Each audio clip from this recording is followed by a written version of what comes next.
পূর্ব বর্ধমান জেলার নববর্ষ উপলক্ষে মন্দিরে মন্দিরে ভক্তদের ভিড়। হালখাতা নিয়ে পুজো ব্যবসায়ীদের আজকে নববর্ষের প্রথম দিন থেকে বর্ধমান শহর তথা জেলার অন্যতম প্রাচীন ও বড় মন্দির মা সর্বমঙ্গলা মন্দির, সেই মন্দিরে আজ সকাল থেকে লম্বা লাইন ভক্তদের। অন্যদিকে লক্ষ্মী, গণেশ আর হালখাতা নিয়েও পুজো করাতে ব্যস্ত ব্যবসায়ীরা। বাংলার পঞ্জিকা অনুযায়ী 1431 সন কাটিয়ে আমরা আজ থেকে পা দিলাম 1432 সনে। আজ বাংলার বাঙালিদের শুভ নববর্ষ। শহরের বিভিন্ন প্রান্তে মন্দিরগুলোতে আজ ভক্তদের ভিড় চোখে পড়ার মতো।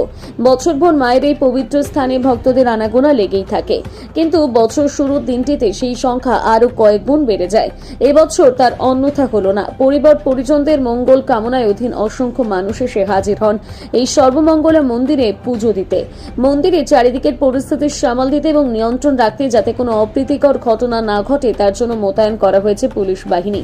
একদিকে ব্যবসায়ীদের হালখাতা, অন্যদিকে মিষ্টিমুখ। সোশ্যাল মিডিয়ায় ভার্চুয়াল শুভেচ্ছা বিনিময়ের পাশাপাশি বাংলা নববর্ষের প্রথম সকালে বাড়ছে ভিড়। ভক্তরা জানায় বছরের প্রথম দিনটা এখানে কাটাতে ভালো লাগে। সন্তান সহ পরিবার পরিজনদের সকলের সুস্থতা কামনায় মায়ের কাছে আসুন তারা। বছরে প্রথম দিন মায়ের দর্শন পেলে সারাটা বছর ভালো হয়, এমনটাই মনে করেন ভক্তরা।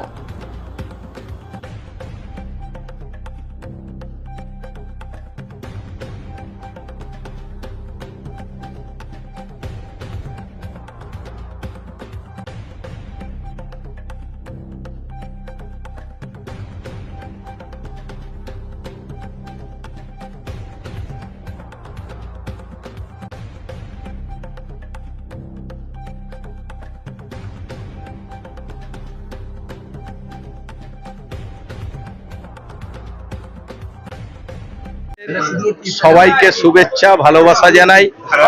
বছরের প্রথম দিন আমরা চাইবো প্রতিটি মানুষ ভালো থাক, সুস্থভাবে থাক। সামনের বছর যাতে সবার সঙ্গে আবার আমরা দেখা করতে পারি। আজকে আমি সর্বমঙ্গলা বাড়ি এসেছি, প্রচুর ভিড়। অন্যান্য বারের থেকে এবার আরো ভিড় হয়েছে বেশি। সবাই এখানে বছরের প্রথম দিন পুজো দিতে আসে, কারণ যারা ব্যবসাদার তারাও তাদের খাতা এখান থেকেই পুজো করে। খুবই ভালো লাগে এবং সর্বমঙ্গলা বাড়িতে আমরা কাজ শুরু করেছি। আপনারা দেখছেন, সামনের বছর যাতে সর্বমঙ্গলা বাড়ি আরো ভালো করতে পারি। যারা আমাদের পুণ্যার্থী যারা এখানে পুজো দেন তারা সামনের বার দেখবেন সর্বমঙ্গলা বাড়ি আরো অনেক ভালো কাজ হচ্ছে। বাংলার মানুষকে চাই বছরের প্রথম দিন সবাই ভালো থাকুক, সুস্থ থাকুক।